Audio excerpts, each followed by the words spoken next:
Okay, this video is all about things that may well break in your Mini Cooper. This is my Mini Cooper. It's a 2004 Mini Cooper.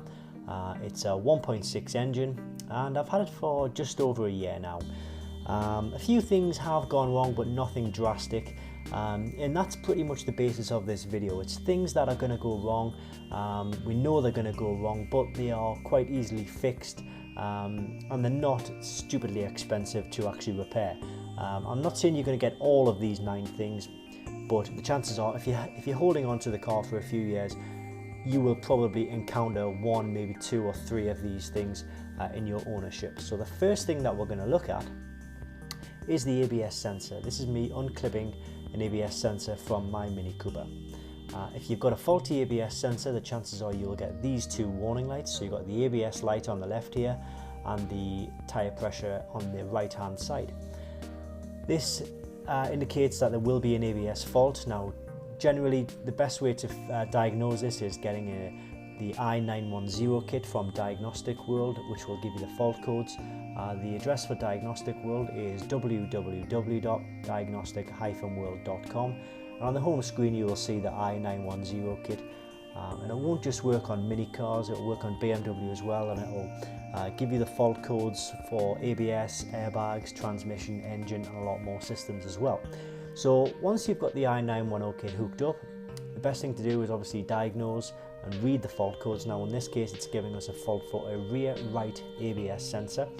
So what we did was we actually took the ABS sensor out, put a new one in. Once you put the new ABS sensor in, put everything back together, put the wheel back on, and you can go in and actually erase the trouble codes.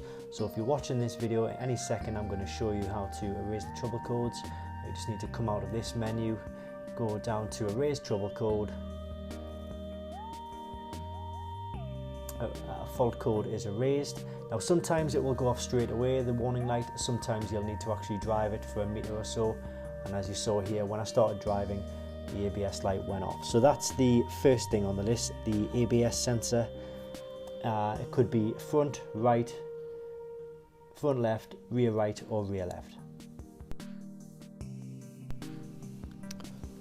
Alright, so the next 2 issues are part of the same system, but they're not actually linked.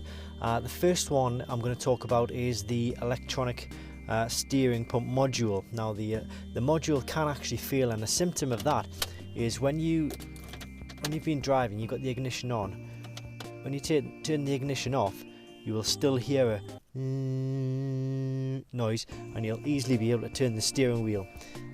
That is a symptom that the actual module or the ECU for the steering pump has actually failed. Now that's not as common as the next one, which is part of the same system, and it's actually the power steering pump. The power steering pump is an absolutely massive failure on these cars, and apparently it will fail in about 70% of all Minis. So if you're buying a Mini, the chances are it may well have already actually been replaced.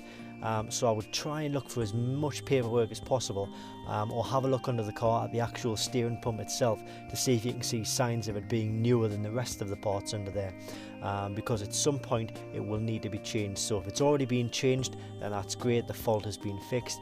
If it still needs to be changed, that's money that you're probably going to have to fork out for. On this Mini here, we've already had this one changed before we actually bought the car, so we were quite lucky with regards to that one.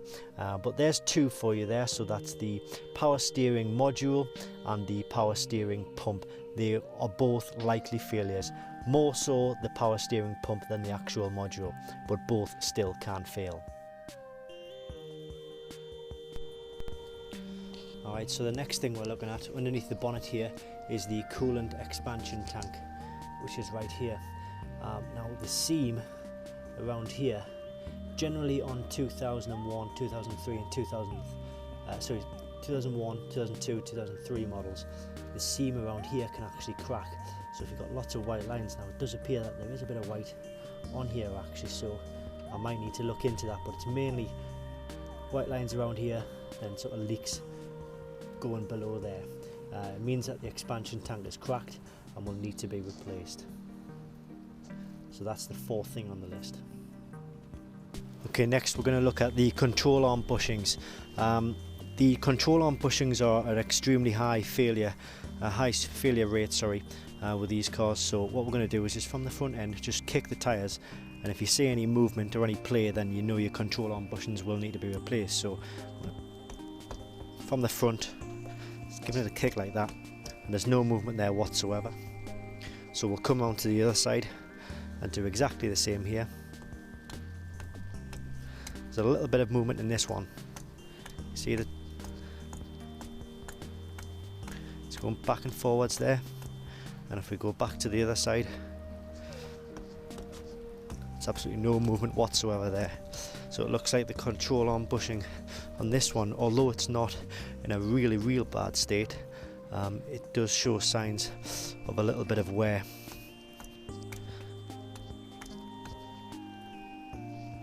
So that's the fifth thing on the list, and it's the front control arm bushings.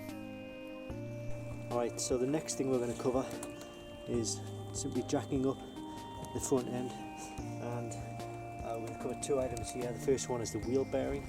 So what we need to do is sort of rock the wheel back and forwards this direction, and if we get any play, then it means the wheel bearing needs to be replaced. So there's no play there. The next one is side to side this way, and you will get a little bit of play because the steering is moving as well. So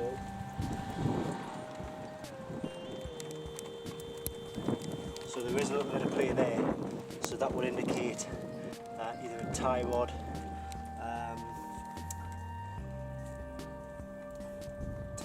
or I can't remember what the other thing is actually.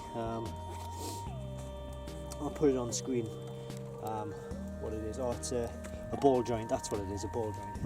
So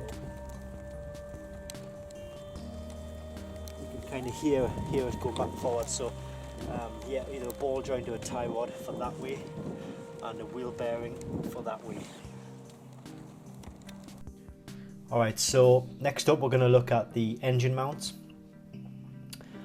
This is the location of the top engine mount. See, it's nestled in there quite nicely, and there are lower engine mounts as well. Now this one here is the polyurethane uprated engine mount. If you need to change the lower engine mounts, this is what you want to update it to, because the originals just aren't really that good.